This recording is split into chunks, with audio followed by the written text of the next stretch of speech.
welcome to Swimfans. It's somebody's birthday. Oh no. We got a birthday girl on the podcast. Shit. God damn it. Fuck. I forgot that's why we're here. Shit. We got a motherfucking birthday girl on the ones and twos today. I'm gonna be nicer to myself about aging this year than I was last year. That's a good goal. That's a good goal because you can't stop it. You know, you might as well be nice to yourself about it. The whole year I was like, you old ass bitch, like just fucking turn to dust already. And this year I'm gonna be like, you know what? 36 is the prime of my life now. Yeah. Why not? Sean Penn is going to deliver you a cake, and you're going to shoot him right in the chest. And I'll say, this is for what you did to Madonna. Yeah. Yeah, that's how that movie ends. Yeah. Kind of for your birthday, you got more Madonna. I'm going to say it's close enough to your birthday that it kind of counts. Yeah, Confessions 2, let's count it. That's a Jen birthday gift. Thanks, Madge. You knew exactly what I wanted, and it was a good album by you. How long has it been since she's had a heater? It's Confessions 1. Personally. When I was don't know. Confessions 1? Rebel Heart didn't really do it for me. Madam X didn't really do it for me. Bitch, I'm Madonna didn't really do it for me. Confessions 2, though, she's cooking on that one. When was Confessions 1? Like, what year was that? 2005. That was when, like, Hung Up. Hung Up was on Confessions 1. Oh, okay, word. And to be clear, there's nothing on Confessions 2 that's as good as Hung Up, because it's just one of the best songs ever fucking made. But, like, it's good. Yeah, I mean, no song could ever be hung. She'll never top it. It's like Britney Spears trying to do anything past Toxic. Like she's had a lot of good songs since Toxic, but it's like you did peak, I fear. Yeah, I mean, like, it's like Madonna has made like a prayer, you know, the whole album of True Blue for me personally, and she still has never made anything as good as Hung Up. So, well, happy birthday, Jennifer. Thank you. May this year be full of blessings and love for you. Oh, thanks. Anyway, so we're going to talk about a very uplifting movie that Jennifer chose for her birthday this year. We are talking. Who are we? What show is this, and who are we? This is Swimfans. This is Swimfans. This is Swimfans Unknown Pleasures, your number one movie podcast for the week, Jennifer edition. We're Jen pilled. We're Hockey and Maxine. But this week, who am I? I want to go to the Neon Love Hotel. I'm Josh McKenzie. Podcasting is the only way to break the chain of samsara. I'm Craig Neeson. I'm POV cum shot Jennifer Hawking. This week, for Jen's birthday, we are talking 2009 Gaspar Noé film, Enter the Void. Just do it.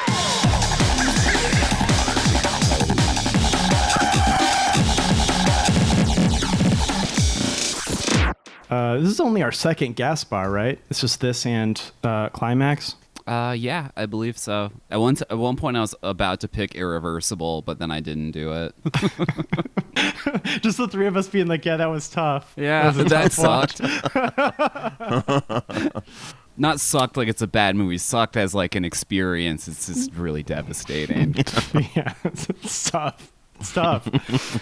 Okay, so if you've not seen Enter the Void, this is a movie about a couple siblings, Oscar and Linda. Linda, played by Swimfans all-star Paz de la Huerta. Hell yeah. Of Nurse 3D fame. So, okay, but the movie's protagonist is Oscar. So he is a drug dealer. He lives in Tokyo. And right at the start of the movie, so the movie goes out of chronology. I'm just going to like summarize it all real briefly. So right at the start of the film, Oscar and Linda are hanging out. Linda works as a dancer, and so she's going to the club where she works, where also her boyfriend Mario is like the owner of the club. So she leaves Oscar alone, and Oscar does a bunch of DMT. And as he's finishing up his DMT trip, he gets a call from his associate Victor, a guy he deals drugs to, and Victor's like, "Come meet me so you can sell me drugs." Oscar's like, "Okay." Meanwhile, his friend Alex, who's like actually his friend and not just his associate, is like, why are you going to go give him drugs there, make him come here? And Oscar's like, well, Victor won't come around here anymore after what happened. And what we find out later is that what happened was Oscar fucked Victor's mom. Okay, so Oscar goes to the bar called The Void. And at The Void, he sits down with Victor. He's about to do the drug deal, and Victor like apologizes. And right away, Oscar gets jumped by the cops. So he runs into the bathroom, and he's trying to like flush the drugs down the toilet, but the toilet's not working. And so in order to make the cops go away, he threatens them with a gun. He says, I have a gun, I'm armed. And so the cops blow him away through the stall door. Thus begins a movie that can best be described as drifting crane shots for the remainder of the film.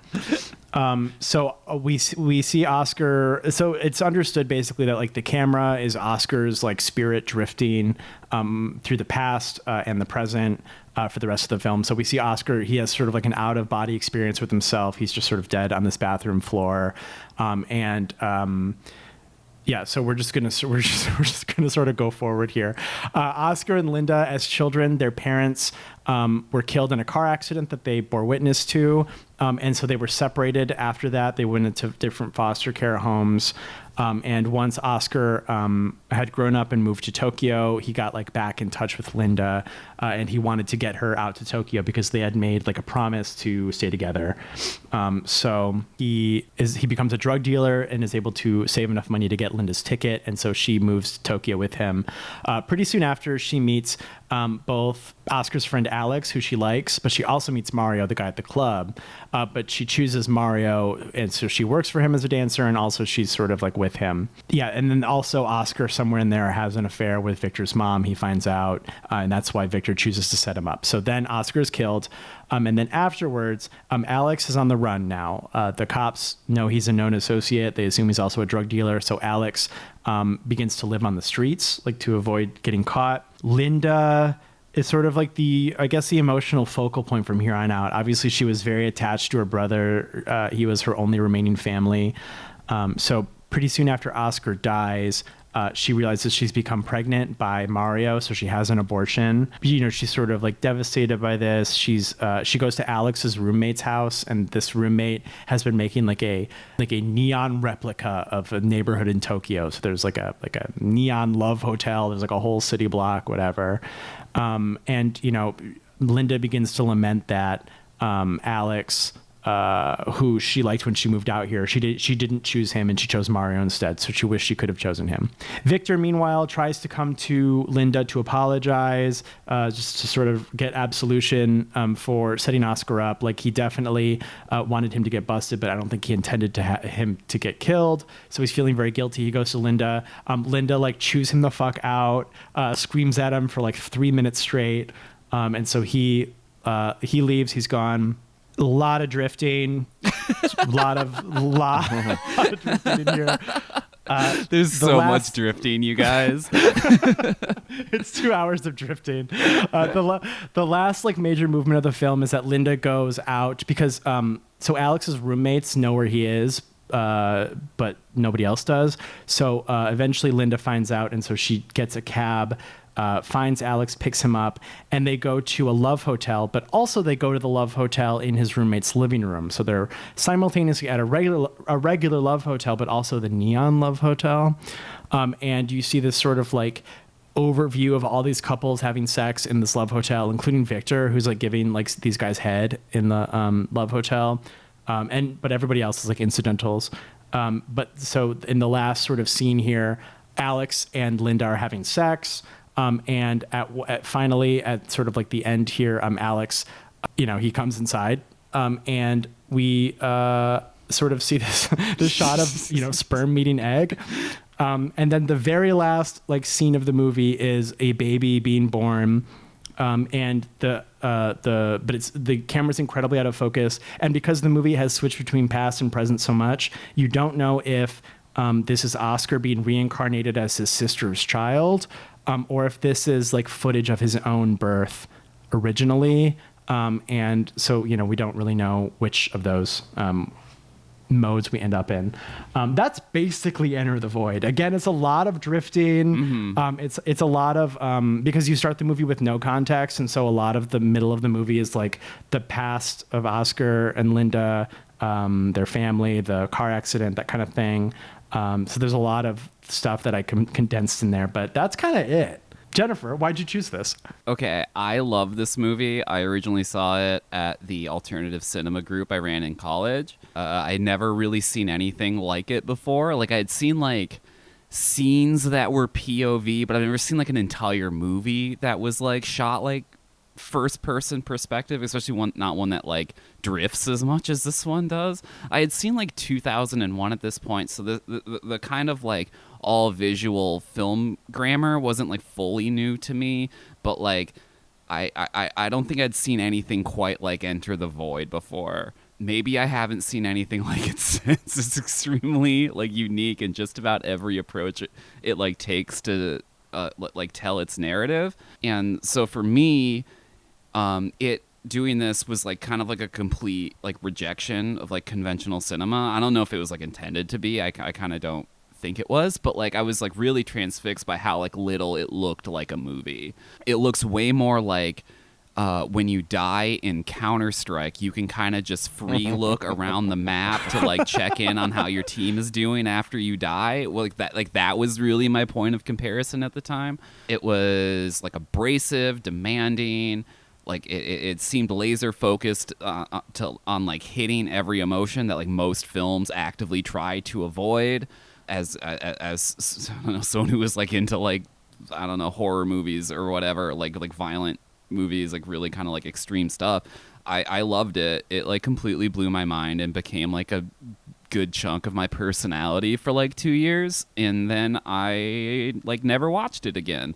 I would every now and then throw the disc into the Blu-ray player, make it like 25 minutes in, and when like the main character gets like his chest bursted alien style, and then I like would immediately remember like the car accident scene and like just how big and unpleasant the movie was. Like it's like a shocking reminder of how kind of extreme this movie is. I would just shut it off, and that was basically my relationship with this movie for like 15 years.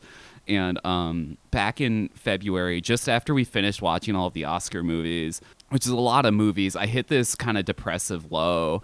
And when I hit like lows, I usually just kind of like stop watching movies. And like normally I watch a lot of fucking movies. But I was like, what's the point? Who cares? Movies are fucking stupid.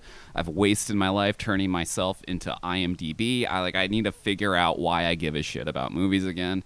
And like a big part of like me doing that was like revisiting some movies that I like truly loved. And while I was in that mode, I kind of like I realized it was time. Like, we got to go back, Kate. We got to watch Enter the Void again.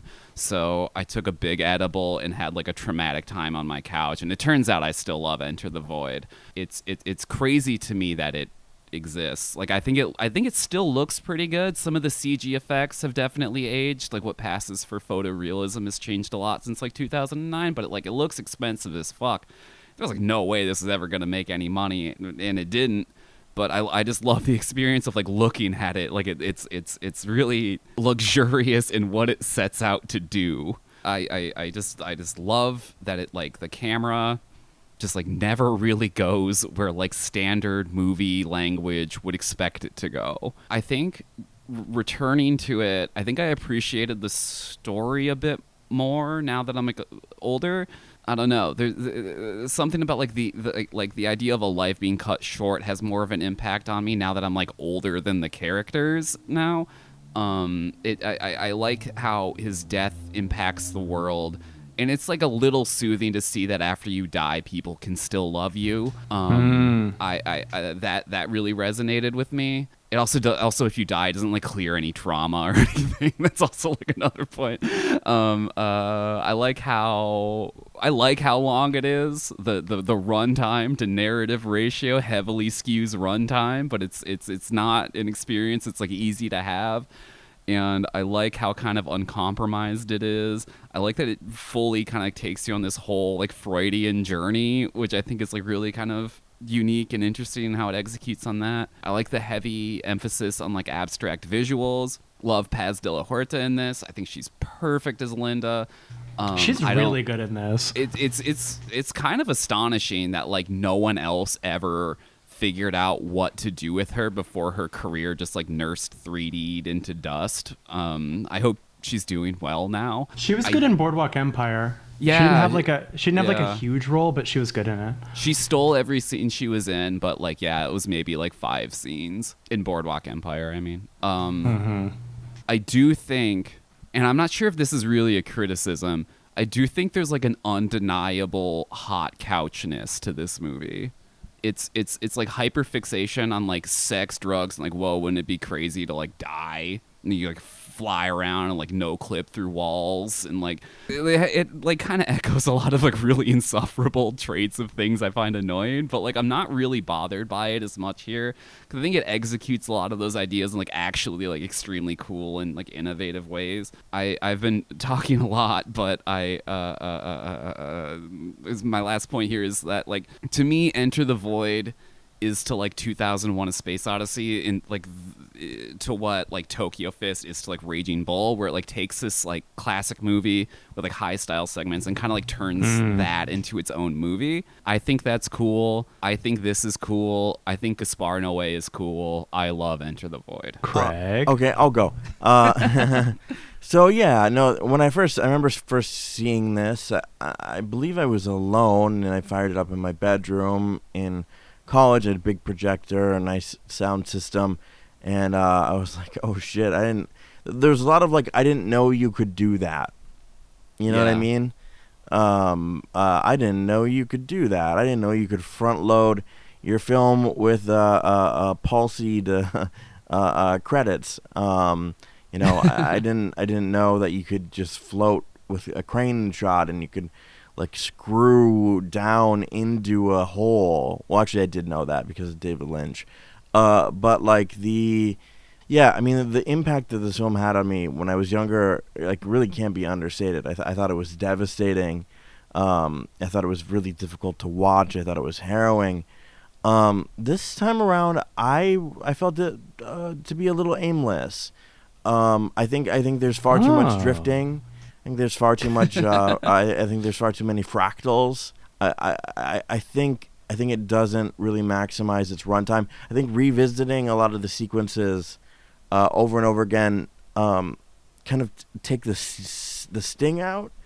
With like one notable exception, we revisit the car crash for the final time, and like the sister's like screaming, covered in blood, to the point where she's like trying to like be free of her seatbelt, and it's like really devastating. Yeah, but, like we revisit things so many times that they begin to lose their punch. Yeah, no, I'm full of criticism this time around, which isn't to say that like I dislike the film. I think it's I think formally that there's so many interesting and fascinating choices.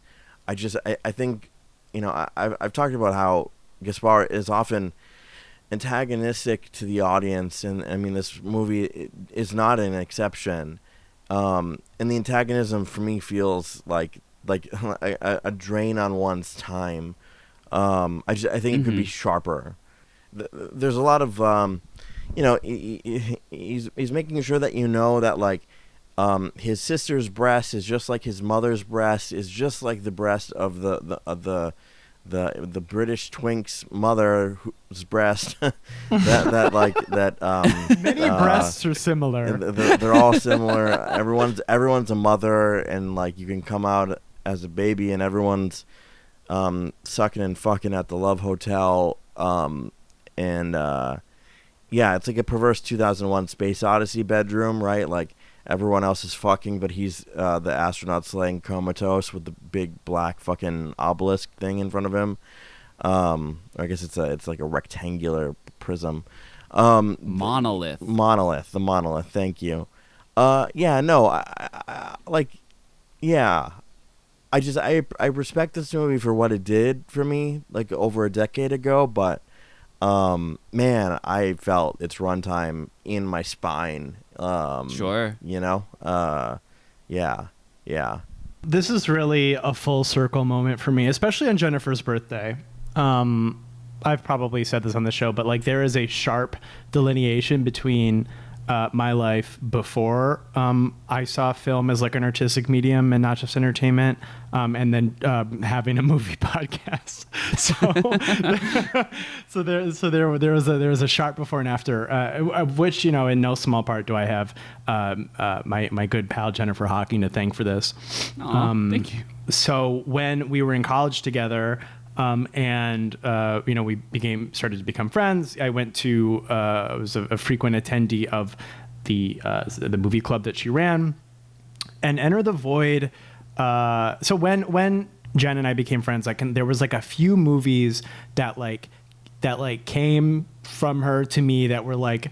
The first time I like was willfully sitting through something challenging or like experimental, right? Like this was new territory for me. So, it was like 2001: A Space Odyssey, which, you know, for us now is quite, entry level stuff, but for a 20-year-old stoner, it was different. Yeah. There was, we watched The Seventh Seal. That was pretty early on as well. Oh yeah. And Synecdoche, New York are all movies that we watched early on that were they were much more challenging watches than I'd watched previously. And then the capstone to all of that, what sort of like epitomizes that whole period of my life in school, was Enter the Void. Aw. Because like Enter the Void had everything. It was nothing I had seen before. That has like this. We haven't even talked about the greatest opening sequence in movie history.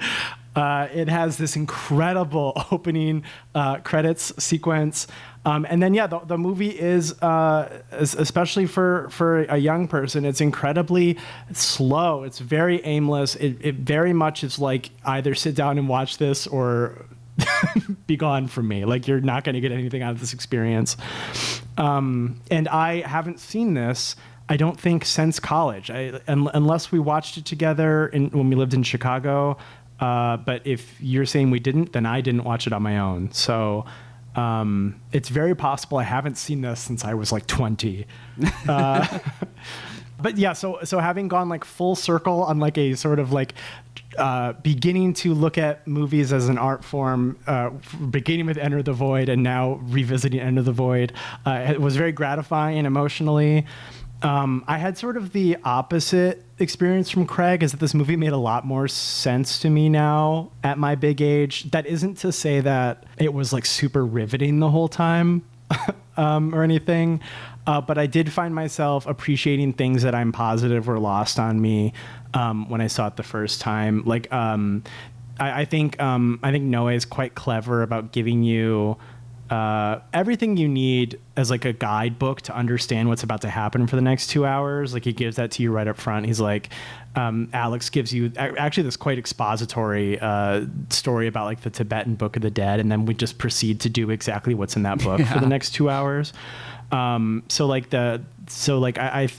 think Noe was right to sort of give you like this is how to read this movie going forward at the start. I appreciated a lot of the drifting crane shots that I didn't appreciate as a younger person. Like, they seem very difficult. I began to count the amount of times the camera would like drift, and then it would like hide the cut before like drifting into another room. And I was like, oh, that one was quite elegant. And then there are some in like the middle end where it's a bit more abrupt and it doesn't feel quite as elegant. Mm-hmm. I mean, they all work, don't get me wrong, but like some of them feel very natural, like you're really drifting through a wall, and some are like, oh yeah, you could feel the cut there. But overall, I mean, I think I got a lot more out of this than the first time I saw it, which was definitely more like, that was fucking crazy. You know what I mean? Like, that's really what it was, the impression I left when I walked away. This time I got a lot more out of the story. I got a lot more out of the cinematic experience. And, you know, between Noe and Haneke, like I've really come full circle on directors that have like an antagonistic relationship with their audience. Like, I remember when I was younger, I had like a pretty strong knee-jerk reaction against it. I still think Funny Games, I don't like it, but like a lot of other Haneke movies, I'm like, oh yeah, I could see how that was designed to make me feel bad, and I appreciate that for it.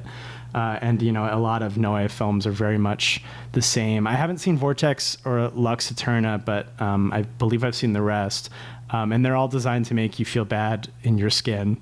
I was telling a friend about Enter the Void, and I'm like, honestly, I think Climax is the one I would recommend to if somebody wanted to get into Noé. Yeah. But I would say Enter the Void next, probably. Again, I haven't seen his last two features, so I can't account for those. But Love is just like full penetration for 2 hours, which is fine. But I do think you have to work up to it. Yeah. Before you, or at least reach a certain kind of level of friendship where you're like, just to be clear, this is just fucking. There's no innuendo. It's just full penetration on screen. Anyway, I've yapped for long enough. Enter the Void was a gratifying experience to revisit. It was an interesting sort of mile marker in where I've come as looking at in my personal journey with the medium. So yeah, that was kind of fun to do. Did you guys watch the theatrical or the director's cut? What's the difference? There's an additional 17 minutes in the director's cut, I think. It's like a full reel. There's a sequence where Oscar goes into Linda's head to look at one of her dreams, which is Oscar comes back to life. I did watch that one, yes. Okay. I hadn't seen that before watching it back in February, and I don't think I like that part of the movie. It's such a strange distraction from the rest.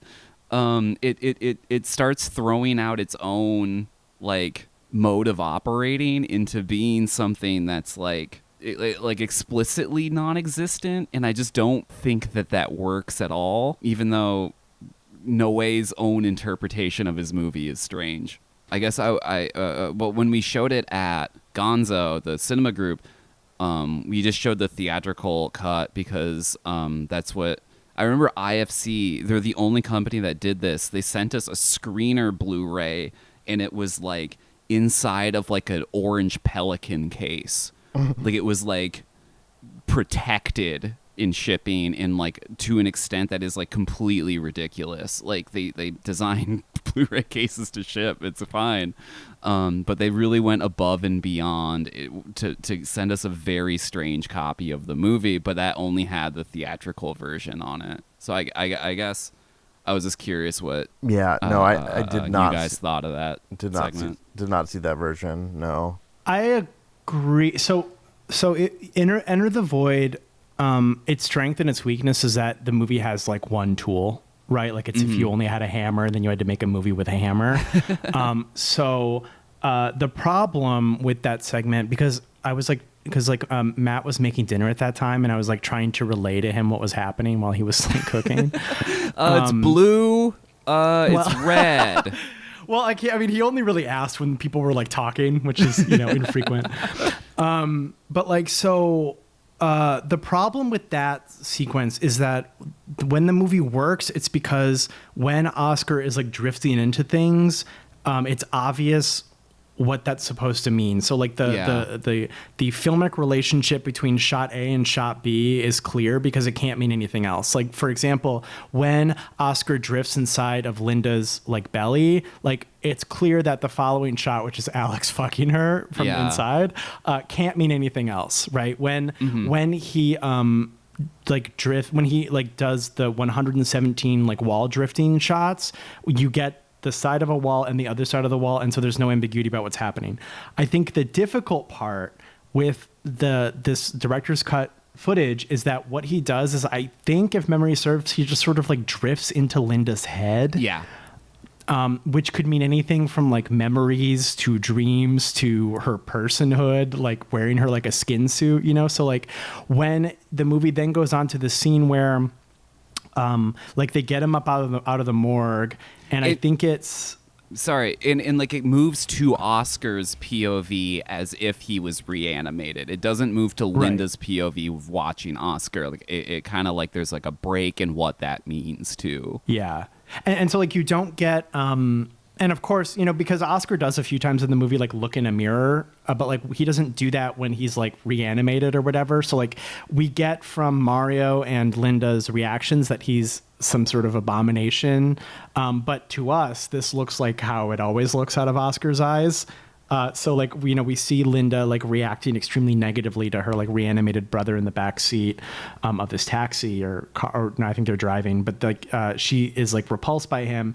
But we, the viewer, are like, you just really have to be paying attention to sort of piece together what's happening. And it's also just like, I would say conceptually not as interesting. Like it doesn't have anything to do with this sort of spine given about the Book of the Dead, I don't think. So like it is, I think, sort of an outlier in terms of like the narrative spine. I think it's an outlier in terms of what the visual tools can communicate wordlessly. It's the trickiest part of the movie for sure.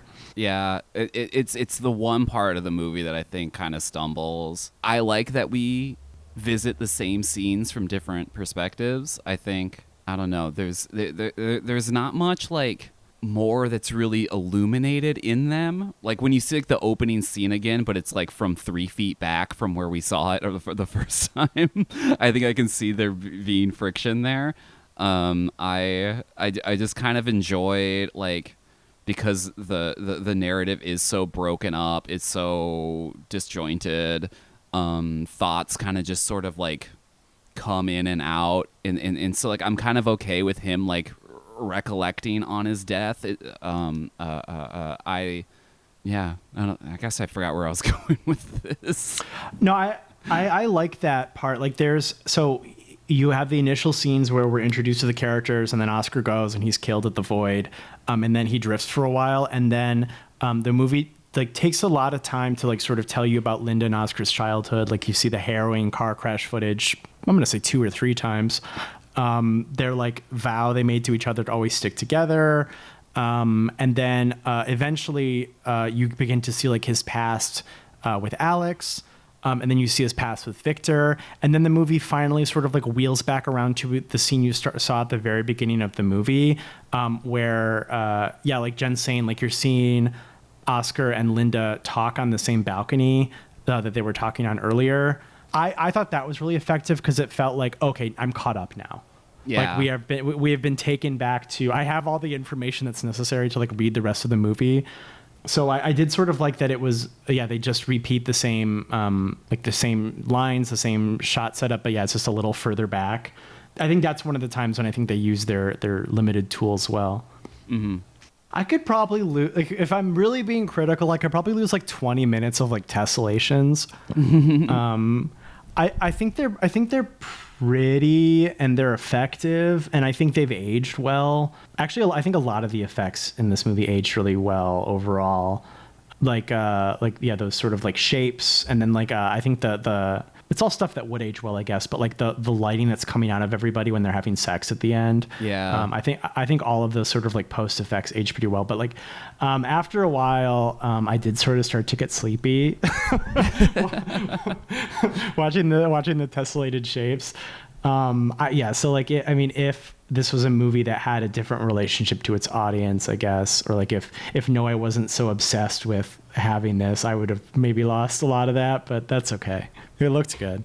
I can see that. I don't know. I kind of like experimental film like that. I think it's interesting to kind of incorporate it into narrative in a way that like most movies kind of can't really do that.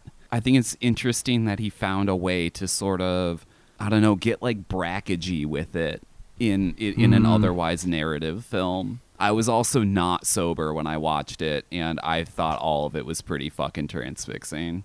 I was gonna say, if I was stoneder, I think I wouldn't have. It's amazing. Yeah, those colors are real good, man. I think it's also a fairly accurate depiction of DMT. Like we'll watch something and somebody will be they'll like have taken a bunch of acid or something, and they'll see like this incredibly like lucid hallucination where they're like seeing their like dead father or something, and Matt's like, is it really like that? And I'm like, no. No, No, it's shapes, dude. yeah, it's shapes and maybe some colors. But my experience with DMT it wasn't quite this grand, but it was very much shapes and colors. And I was like, yeah, I feel like this is pretty faithful to the, to the situation.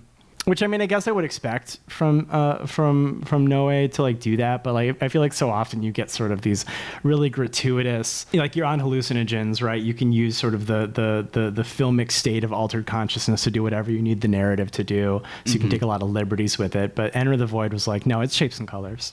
Yeah. You're gonna sit down for some shapes and colors. I've never done DMT, but I have done mushrooms, and there's the shot where he sort of is remembering being dead in the bathroom, and it sort of like pulls out, like the camera keeps like pulling out and like, because like the bathroom, they always kind of emphasize that like ceiling, and like they oftentimes they'd kind of like turn it into like its own fractal kind of thing, but they sort of just keep pulling out to like an impossible degree, and then like it sort of becomes this pulsing tunnel of like spikes and like flesh, and like it gets and it feels like some sort of like organic hose that the camera is like disembodiedly pulling back through. And I have had experiences on mushrooms where it is like kind of like looking at, like traveling down my own brain cells and looking at my memories and stuff, and that felt really accurate to that. And I've never seen that depicted so well. But as for like the DMT trip scene, I don't really have. I didn't really see a lot of shapes. Yeah. Craig, have you done DMT? I have never done DMT. No. Craig, we're all feds, by the way. Yeah. Craig, do you want to? Do you have it on you? If I wanted to buy some, would you? No, I think that's one of the things is I think in my advanced age, speaking of birthdays, I feel like I'm just so sober, and I think a lot of it is just like personal, like where I'm at, like there's so many black lights, like baby they ran out of budget for black lights, like they tapped Japan's black light stocks. There was simply not a black light left in the country. I think all the like, I'm not a junkie. I'm not a fucking junkie. And he doesn't exit his house until he's like checked 3 different stashes. 3 different fake Coke cans that have a removable top and the fucking drugs in them. I just like the drug paraphernalia, the black lights. Like I understand that we're going for, and I do think I think it is balanced well with the narrative, and like Josh says, you can take liberties with your narrative by virtue of the fact that you understand the character to be under psychedelic influence and also dead, or that like dying is also the same thing as being under psychedelic influence. And I think it's brilliant. I think it's brilliantly deployed. I feel like I bounce off of that like aesthetic, like really totally, kind of hard.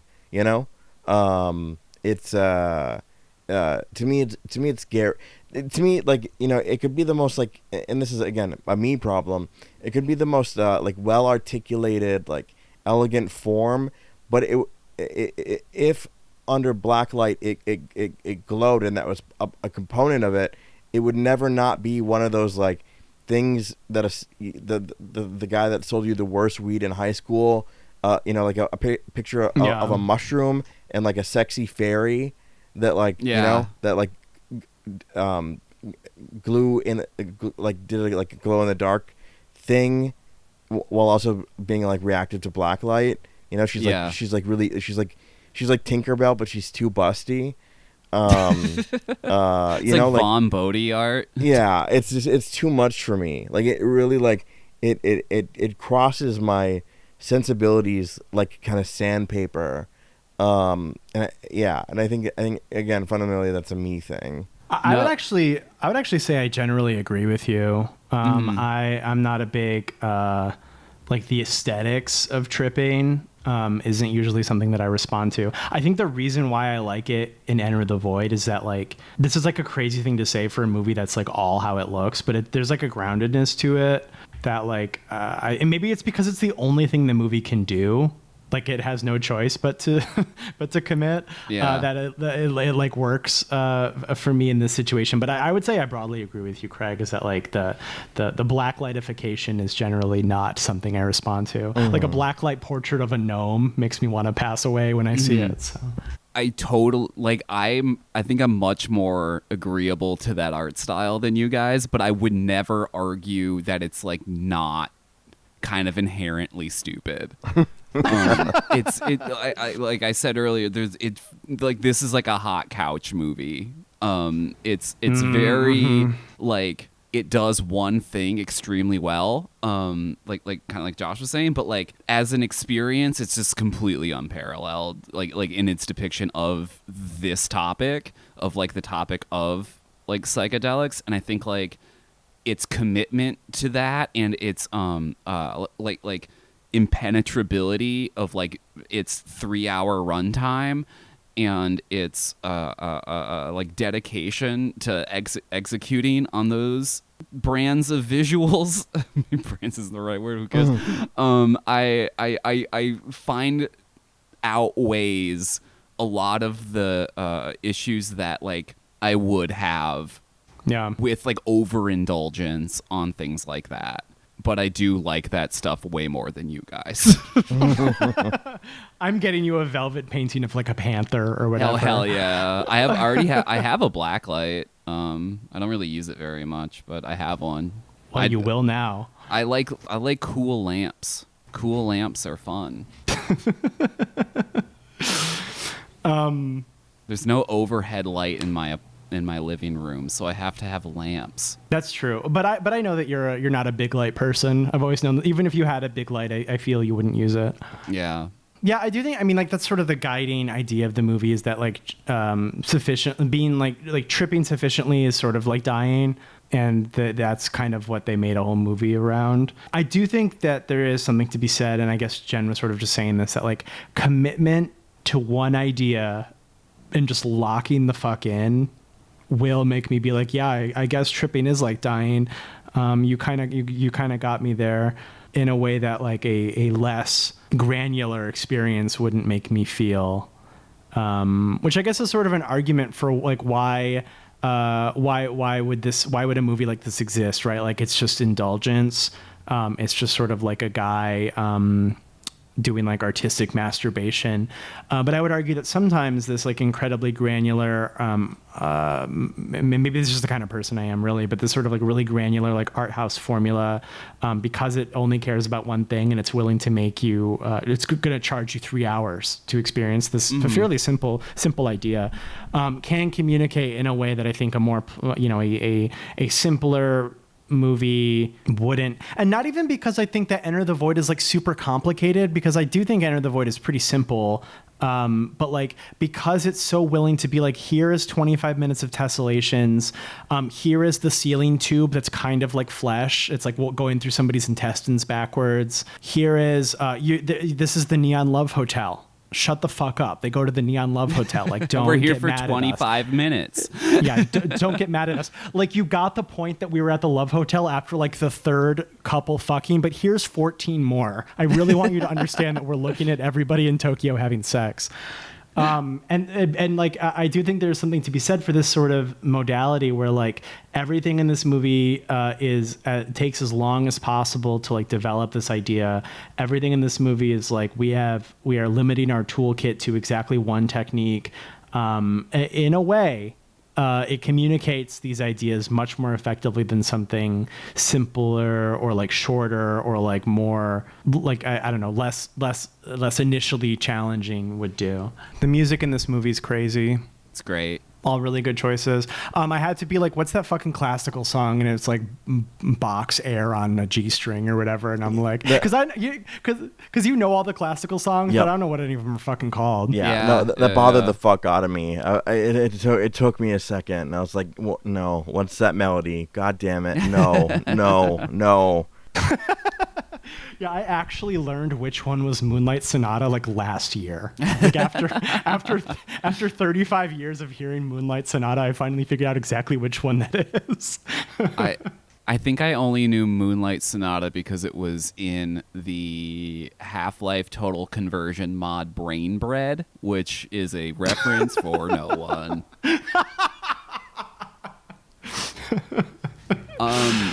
So the scene where he dies and like the lights kind of go out, it seems like that's probably pretty close to like how it probably would look to die, which I thought was interesting. And like really, really unsettling. Obviously that's, the 25-minute mark, and it's a movie about reincarnation, but like the idea of like slowly bleeding out on a floor is executed to a degree of unpleasantness that I'm both in awe of and deeply shocked by.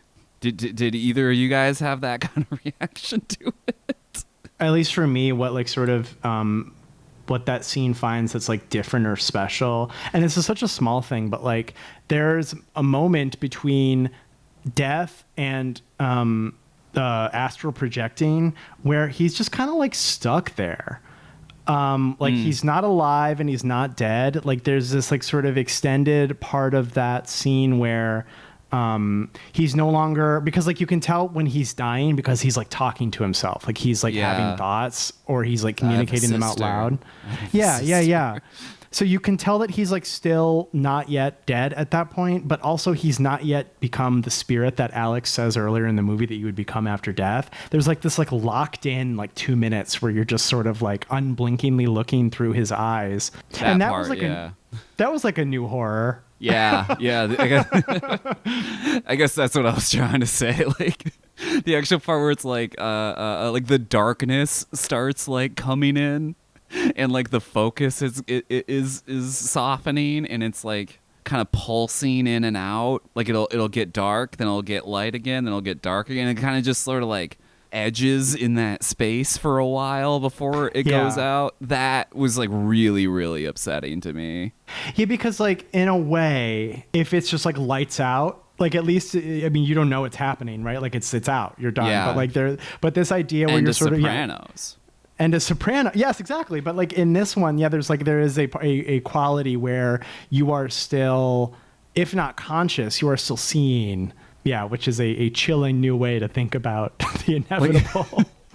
And still, like your brain is leaving, or your mind is leaving your just corpse, and you're still experiencing stimuli. Like, no thanks.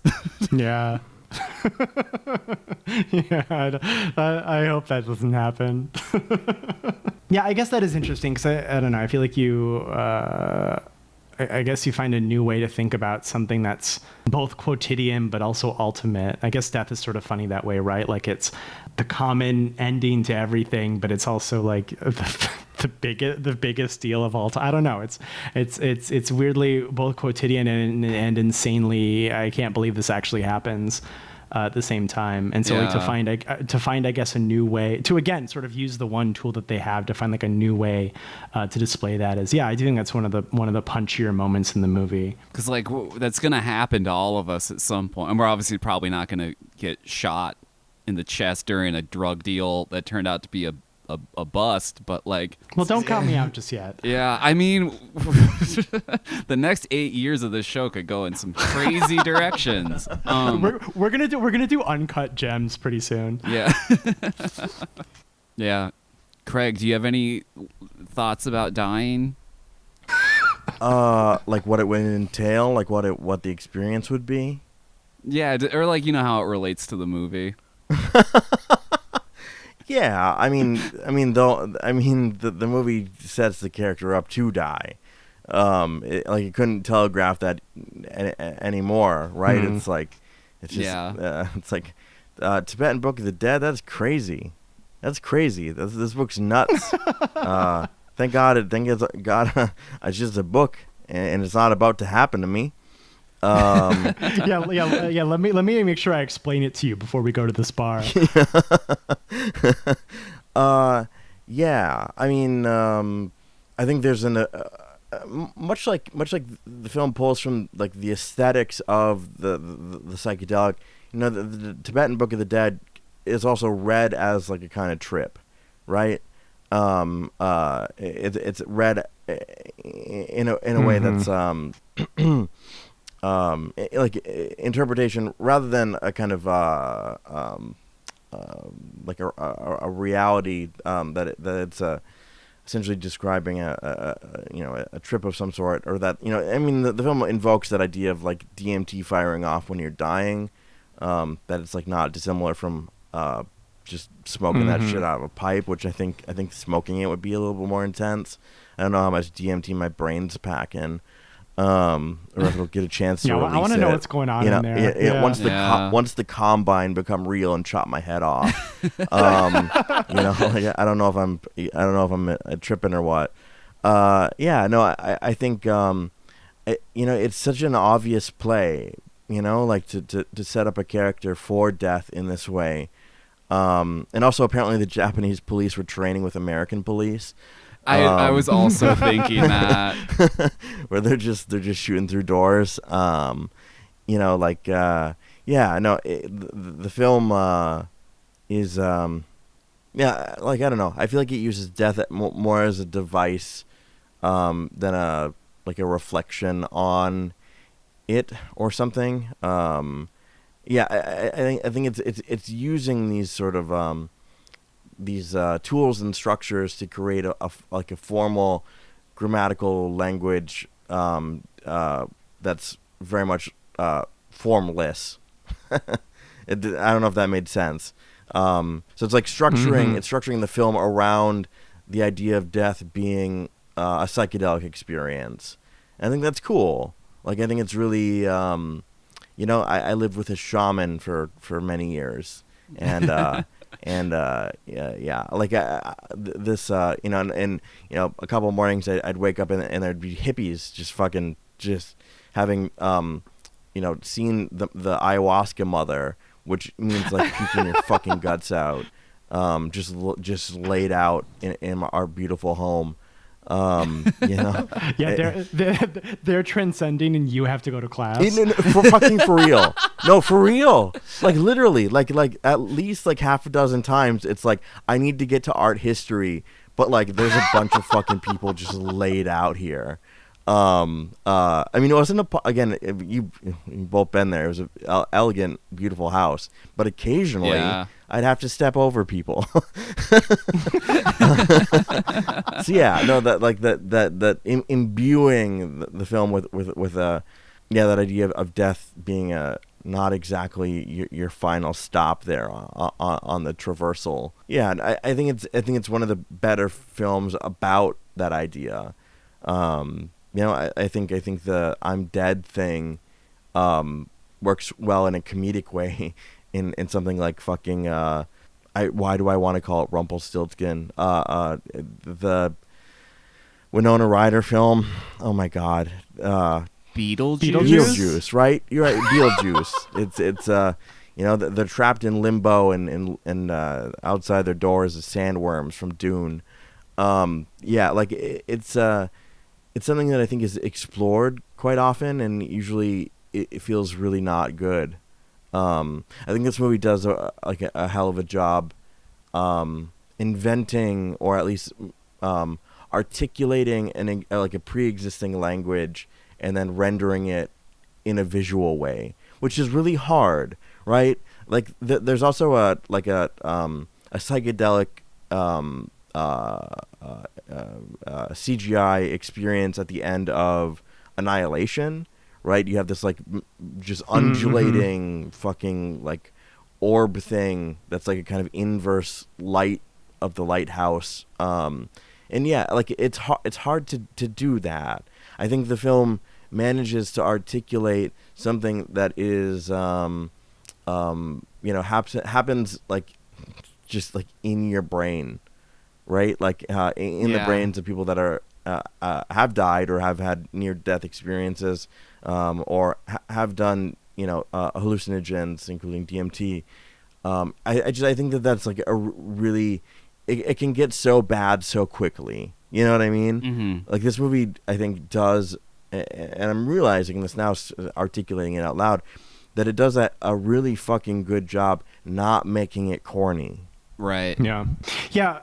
I mean, the movie doesn't like go into this really, but I mean, it's such a great point, Craig, is that like we experience everything inside of our heads, and like it feels like we have like a informed or objective worldview, or at least some, or we can acquire one if we try. But like, I don't know, everything is all sensations in your meat. So why wouldn't death also be just a sensation in your meat? Yeah. As opposed to like a sort of objective cessation or something. It would be like, yeah, I don't know, your brain's like, sure, let me just cook something up. Sit tight. let me buffer for a minute. I think the like first person perspective to the movie also helps sell it a lot. Huge. Yeah. I think that like if we saw like a figure in these sequences, like they would break completely. Yeah. Yeah. I mean, definitely. I think. No, go ahead. No, go ahead. Sorry. Books or novellas or whatever narrative work written from first person, I find like they can only work in small this is my experience with this. They can only work in small doses. It's like really fucking hard to carry on with, like, and then I picked up the fucking whatever, and then I'm like, oh my god, no, just writer, describe it from no, come on, this is getting tedious. I think it's remarkable that the film survives as long as it does on the winds of or through that like that necessarily limited. It's hamstringing itself with the point of view thing. However, it's opening an expanded field of what point of view could be, right? You're no clipping, right? You've gone into console and you've hit a no clip. So like it makes the point of view conceit work on a fundamental like filmmaking level.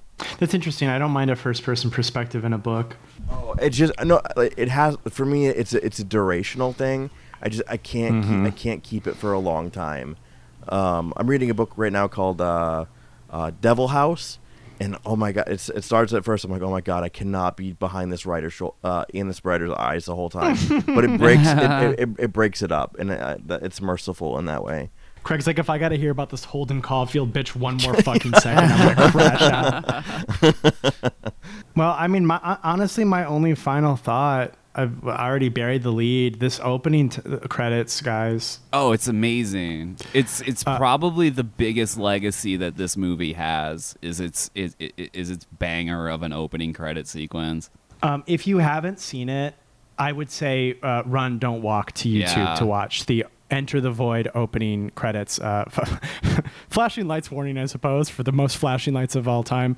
But it's like, if you are a fan of typography, guys, there's so many literally of them. Maybe the most beautiful typography I've ever seen. Like completely I loved this movie, but like that opening title sequence like rewired my DNA or something. Like it was big for me. What I was because I unlike the movie, I have seen this credit scene like a handful of times since we saw the movie in college, but like what I think is so incredible about it, and maybe this is just my ignorance of how like very quickly like rapidly shifting images work on the eyes, but like so the really resplendent type is saved for like the actors' names. Like yeah, the it lead, escalates up to it. Yeah.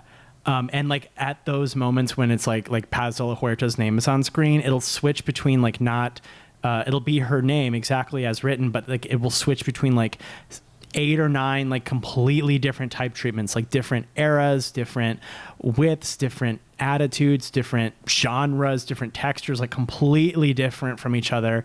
And it like flashes them so quickly that even though the glyphs are so incredibly different from one another, like one P does not look anything like the next P, but like there's like this almost like this like liquid effect or something where the words like gel into each other, even though you're going from like this varsity letter style P to like this really elegant cursive style P. I felt like a like liquid effect almost or something where like the words would sort of like merge together. So what a triumph of motion graphics there. Yeah. I've seen many imitators over the years, and no one has come close to matching the original's like intensity and like commitment to the way it escalates its typography. Unmatched. I also love that because all of the credits are in the beginning of the movie, the end of it just says the void, and then it just drops you back out to the menu. There's no like kind of like resting place. You're just back existing in real life again, and it's really kind of like jarring.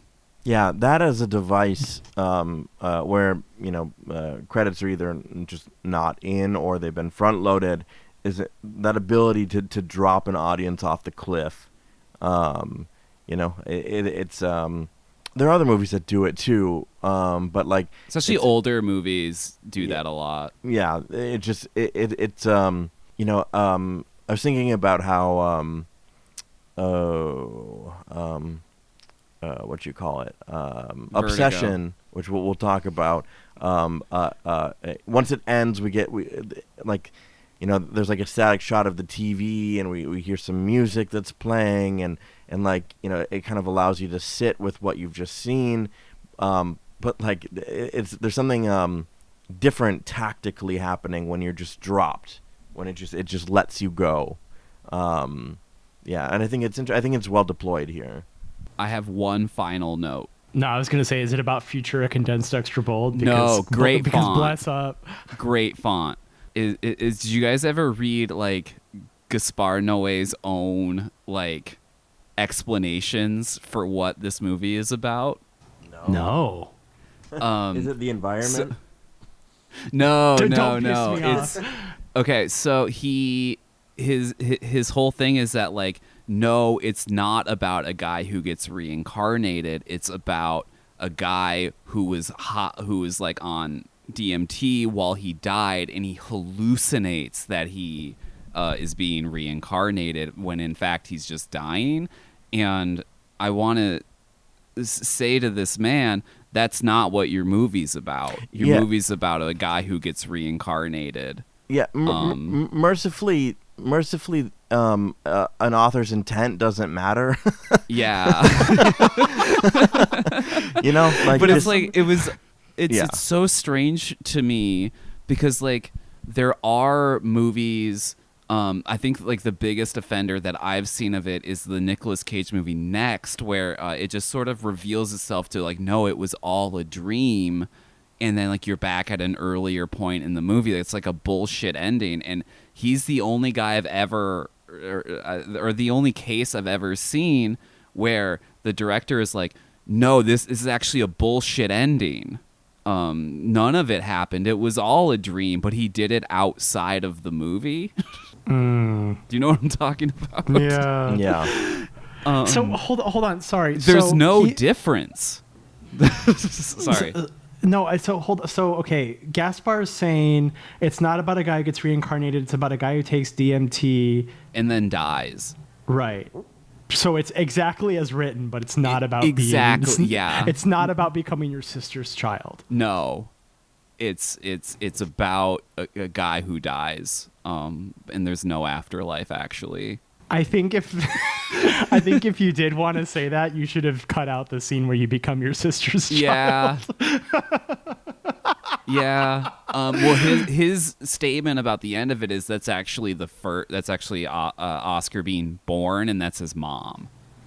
Sure. So he's just sort of like regressing to like first moments of his life, but also that's not really the movie he made. Or like is beginning your life anew not the same thing as kind of getting reincarnated? You're just reincarnated as yourself. Yeah, man. I I just think it's a weird thing to have to distinguish or something. Like there's no, like it doesn't affect the movie at all. It just makes me think that maybe you understood your movie less than I did before I heard that was your statement about it. That's pretty funny. Thank you, Gaspar. Yeah. No one else like him, man. What a brain on that guy. What a weird guy. Looks exactly like you think he would. Yeah, no, he does. He looks like a guy named He looks like a Gaspar Noé. sleazy guy, like a like a sleazy French guy. And like I respect it. I respect how sleazy he looks. Also, I think he's like weirdly homophobic. I don't know if we have time to get into that, but it's a very strange strand of homophobia that runs through his movies. Oh God, I want you to tell me about that so bad. Can you? What's your theory? My theory is that his. I think I've wrote this on Letterboxd before. I think that like he's homophobic in the way that I still kind of think Cruising is homophobic, where it's like he thinks gay people and he thinks antisocial, violent drug dealers. Oh, so and you're saying because Victor is not only literally and textually coded to be gay. When he betrays our brave straight Oscar, that was gay subterfuge. A little bit, but I think it's more with like the drug supplier who like always has like these. Bruno, I forgot about him. Yeah, Bruno, who's like just this unstable, like always surrounded by just like fucked up Japanese guys, and like Alex is like, you gotta like if he gives you a drink, like don't drink it, like you gotta watch everything about this guy. And he's just a gay guy. The first thing he asks is like, do you want to do GHB? And I'm like, don't, you have to go, Oscar. Don't try GHB. Yeah, okay. But then also an irreversible, like the antagonist is like a gay man who does like, I'm not going to get into it, but like really atrocious things to Monica Bellucci for no reason. He's just a gay guy. Like he's, the movie goes out of its way to tell you like he's gay, and then like he does this horrible thing, and then like there's the whole scene at the rectum. It's like the most depraved gay sex imaginable, and like his argument like against it, because like when it first came out, people were like, this is the most homophobic movie ever made. Like this is like a ridiculously unhinged amount of homophobia. So like what he did is I believe he went back and added a shot of him jerking off in the rectum.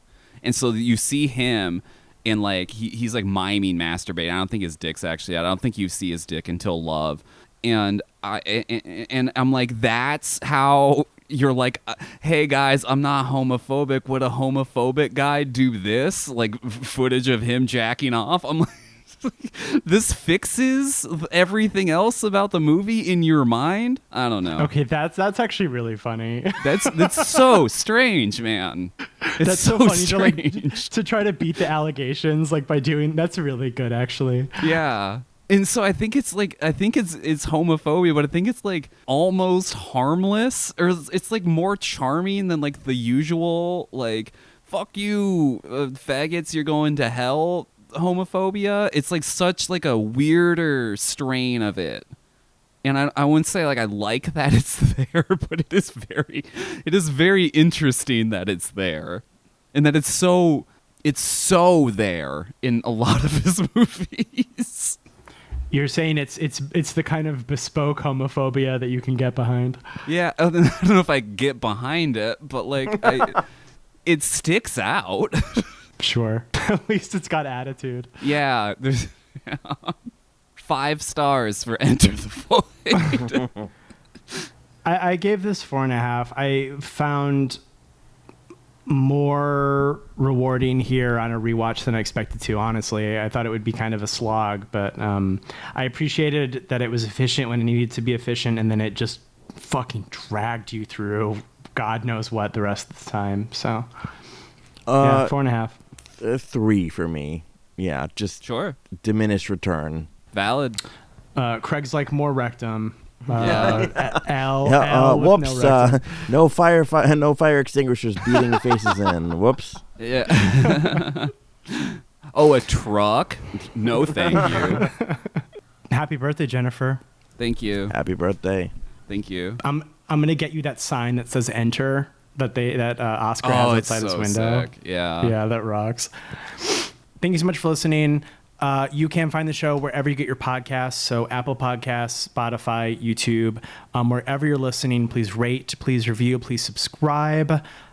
You can find us on all the social medias. So that's Blue Sky, Instagram, Letterboxd. Just use your Swimfans pod.